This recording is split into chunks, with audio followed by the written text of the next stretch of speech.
Hi friends, very very good morning అందరికీ. మేమైతే టెంపుల్కి వెళ్తున్నాము. ఒలిగొండ నుంచి 10 కిలోమీటర్స్ ఉంటుంది వేములకొండ అని. ఆ గుట్ట మీదకి అయితే వెళ్తున్నాము, వేములకొండ గుట్టకు. మత్స్యగిరి లక్ష్మీనరసింహస్వామి టెంపుల్ దగ్గరికి వెళ్తున్నాము. నేనైతే ఒక 5 సంవత్సరాల క్రితం పోయినా, మళ్ళీ ఇప్పుడు పోతున్నాము. భువనగిరి బస్ స్టాప్లో అవుతున్నాయి. ఇప్పుడు బస్ కోసం వెయిటింగ్. చూడాలి, నేను అప్పుడు పోయినా కదా ఎంత డెవలప్ అయింది ఎందుకు చూడాలి. అప్పుడు కొద్దిగా డెవలప్ లేదు. ఇప్పుడు ఏదో గుట్ట మీదకి అయితే వచ్చినాం, గుట్ట ఎక్కాలి. ఇంకా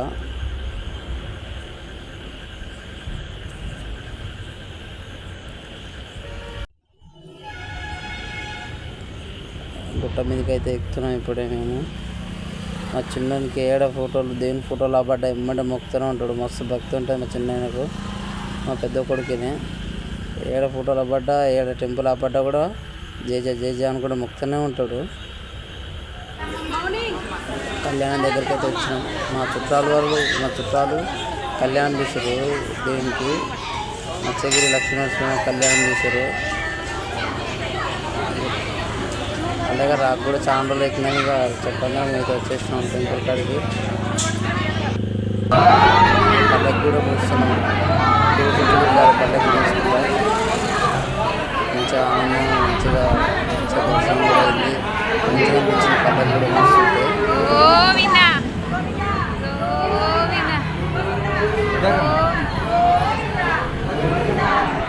టెంపుల్ అయితే మంచి ఫేమస్ ఫ్రెండ్స్. ఇక్కడైతే 5 years క్రితం వచ్చాను చెప్పిన కదా, ఇప్పుడు ఇట్లా లేదు. ఇప్పటికైతే చాలా డెవలప్ అయింది టెంపుల్. మేమైతే ఇంతకుముందు అయితే ప్రతి ఇయర్ 2 yearsకి ఒకసారి 1 yearకి ఒకసారి అయితే ఎక్కువ ఇక్కడికి వచ్చేది, ఇదే టెంపుల్కి వచ్చేది, వేములకొండకి వచ్చేది ఎక్కువ మేము.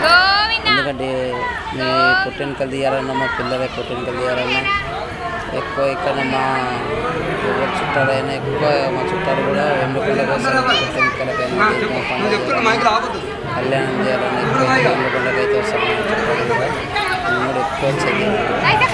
ఇప్పుడు 5 years అవుతుంది కాక మంచిగా మత్స్యగిరి లక్ష్మీనరస్వామి దగ్గర అయితే మంచిగా దర్శనం అయింది.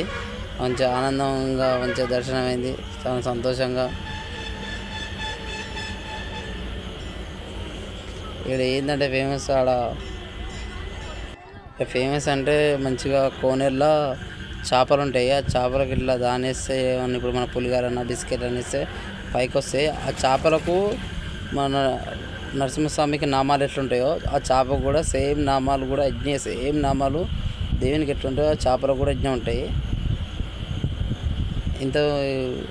ఇంత ముందుకైతే ఇంకా మస్తు చేపలు ఉంటాయి. ఇప్పుడైతే ఇట్లా వేయగానే కొన్ని వచ్చినాయి. అప్పుడు మస్తు చేపలు వచ్చాయి. అప్పుడైతే